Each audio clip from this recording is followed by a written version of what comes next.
Hi Dana, my name's Kristen, and I'm here to talk to you about something very near and dear to your heart, money.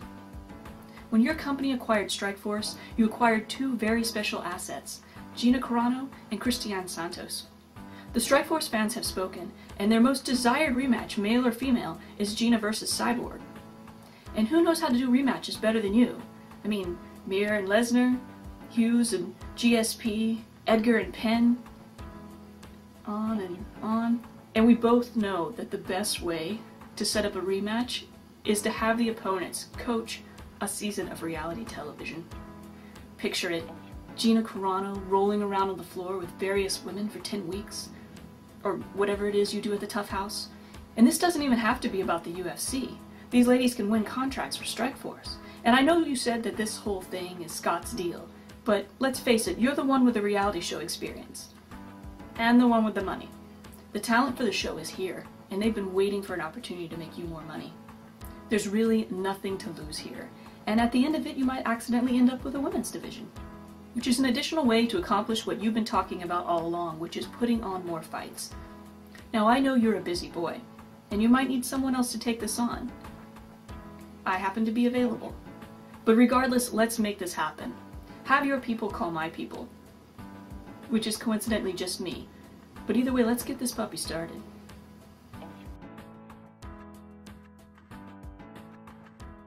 Hey Dana, now that we've established our women's MMA reality show with Gina Carano and Cris Cyborg as coaches, we've got to get down to the real planning. Now I know what you're thinking. Who the f are we gonna put on this show? Lucky for you, I've got some suggestions. We should start with the division with the most depth, 135. There's actually so many contenders in this division that they've already developed a women's reality show with 135ers and 125ers. Due to funding issues, we'll never see it, but it did happen. So for our show, we need a minimum of 14 women with at least 3 pro fights. So I say we start off old school 135. People like Julie Kedzie, Tanya Evinger, Shayna Baszler, Kelly Cobald, Caitlin Young, Alexis Davis, Adriana Jenkins. And then we can take it 135 new school with people like Amanda Nunes, Stephanie Weber, Sarah DeLelio, Raquel Paolui, Christina Domke, Leslie Smith, and Bethany Marshall. And of course, that's not even including recent title contender Liz Carmouche, upcoming title contender Miesha Tate, former champ Sarah Kaufman, and current champ Marloes Coenen. And then we have all this talent crossing over from other disciplines, like kickboxing champ Germaine de Randamie, judo Olympian Ronda Rousey, grappling champ Sheila Bird, and boxing champ Holly Holm. And don't forget about kickboxer Julia Budd, who literally emerged from the desert last year to take out ranked fighter Shanna Olson. And I haven't even gotten to the lighter weight divisions yet. There's so much talent I didn't even mention here. I would love to see who shows up at tryouts. You see what I'm saying? The talent is there, I promise you. Now let's go get them.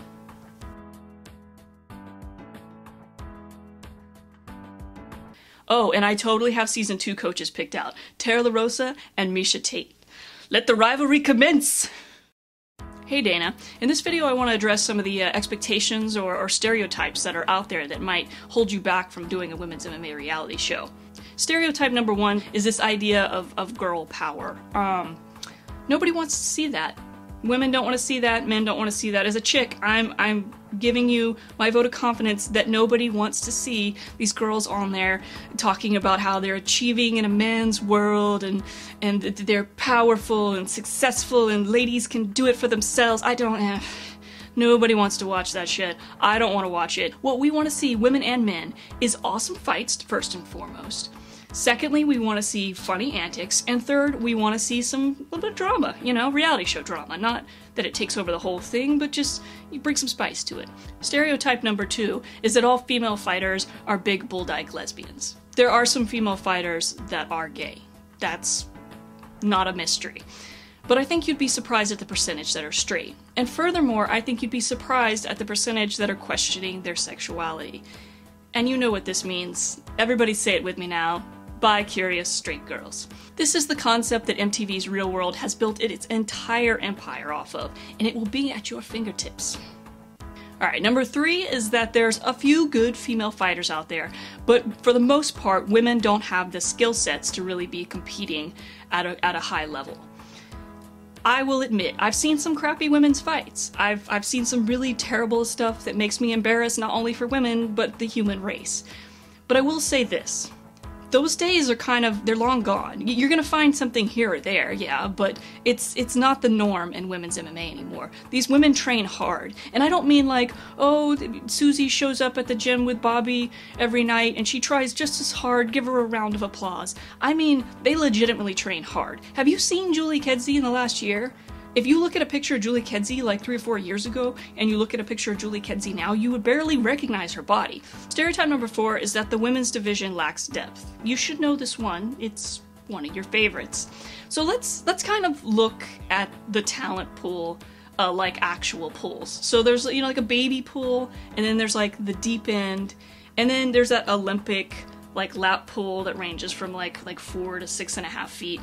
The women's division falls kind of in that Olympic lap pool category. The men's division is certainly in the deep end. You know, I'm not ridiculous. I understand that there's not nearly as many female fighters as there are men. But my point is that there is a decent size women's division. You know, kind of in the deeper 6.5 foot end, you find your 135ers, 125ers. At the shallow end of the lap pool, you find 145 and 105.